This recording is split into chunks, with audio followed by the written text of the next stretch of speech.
انما الخمر والمیسر والانصاب رجس من عمل الشیطان، اے ایمان والو، شراب، جوا، نشہ، یہ تمام شیطانی کام ہے، فاجتنبوہ، اس سے بچو۔ انما ذالک الشیطان، جب یہ آیتیں سنا رہے تھے ابو طلحہ انصاری نے حضرت انس سے فرمایا انس جلدی جاؤ باہر، دیکھو کیا اعلان ہو رہا ہے۔ اور انس باہر گئے کہنے لگے شراب حرام، جوئے کے حرام ہونے اعلان ہو رہا ہے۔ ابو طلحہ انصاری رضی اللہ شراب پینے کے لیے بیٹھے تھے، مٹکا سامنے تھا، اسی وقت مٹکا اٹھا اور باہر پھینکا۔ اور اس کے بعد کہتے ہیں مدینہ طیبہ کی گلیوں میں شراب ایسے بہ رہی تھی جیسے بارش کے سے پانی بہتی ہے۔ وہ دن شراب کا خاتمہ۔ دنیا میں شراب کو کنٹرول کرنے کے لیے سب سے بڑی کوشش امریکہ میں ہوئی تھی اور ناکام ہو گئی تھی۔ اس کی تفصیل میں بیان نہیں کر سکتا۔ ایک چیز انسان کی صحت کو اور عقل کو نقصان پہنچانے والی جو چیزیں ہیں اللہ نے ان کو حرام کرنا ہے۔ اسی نمبر ایک پر تمام ڈرگس، تمام منشیات کی جتنی فارمز ہیں۔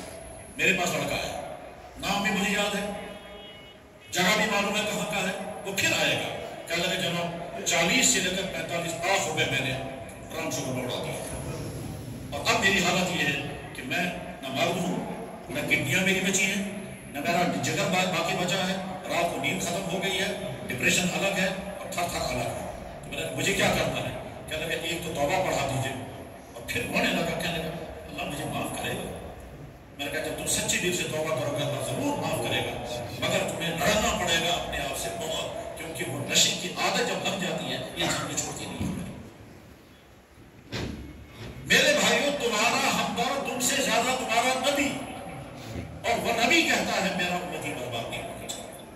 تو جو بچے ہوئے ہیں اس سے وہ اور شکر پڑھیں اور آیت اپنی حفاظت اور کریں، اور جو اس میں پھنس گئے ہیں سوچیں ذرا نرم دلی کے ساتھ کتنا برباد کر رہے ہیں۔ انا للہ و انا الیہ راجعون۔ میرے پاس ایک افسر ہے اور اس وقت وہ سسپینڈ ہے، اور اسے بتایا، میں نے کہا میں کہنے لگا اس مصیبت میں بھی پھنس گیا۔ میں نے کہا کیسے؟ اسے جو بتایا کہنے لگا جناب میں دوستوں کے ساتھ سونا میں رکھ گیا۔ میں نے کہا اچھا۔ کہنے لگا ہوٹل میں ہم 3 دن رہے۔ میں نے کہا اچھا۔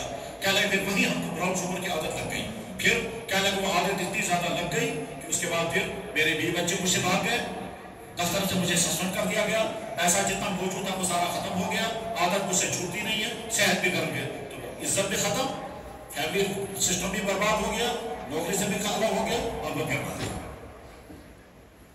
عقل مند انسان ہے جو دوسروں کی برا حال دے کر کے نصیحت حاصل کرے اور اپنے آپ کو بچائے، اسی چکر ختم ہو گیا۔ میرے بھائیوں، اللہ اور اللہ کے نبی نے نہایت سختی کے ساتھ جو چیز حرام کی ہے کیا ہمارے دیکھو انسانوں، میں نے ضرورتیں بھی پیدا کی ہیں، ان ضرورتوں کو پورا کرنے کے سورسز بھی میں نے پیدا کی، میں نے بھوک پیدا کی ہے، اس بھوک کو مٹانے کے لیے میں نے غذائیں پیدا کی ہے، میں نے تمہاری باڈی میں وٹامنز کی ضرورت رکھی ہے، وہ وٹامنز میں نے غذاؤں میں رکھے ہیں۔ تمہاری باڈی کو پروٹین چاہیے، کیلشیم چاہیے، پوٹاشیم چاہیے، اور کیا کیا چاہیے وہ میڈیکل والے بتائیں گے، اور وٹامن چاہیے، میں نے غذاؤں میں وہ ساری چیزیں رکھی ہیں، کچھ چیزیں گوشت میں رکھی، کچھ دودھ میں رکھی، کچھ انڈوں میں رکھی، کچھ سبزیوں میں رکھی، کچھ ڈرائی فروٹس میں رکھی، یہ ساری میں نے تمہارے پیدا کی ہے۔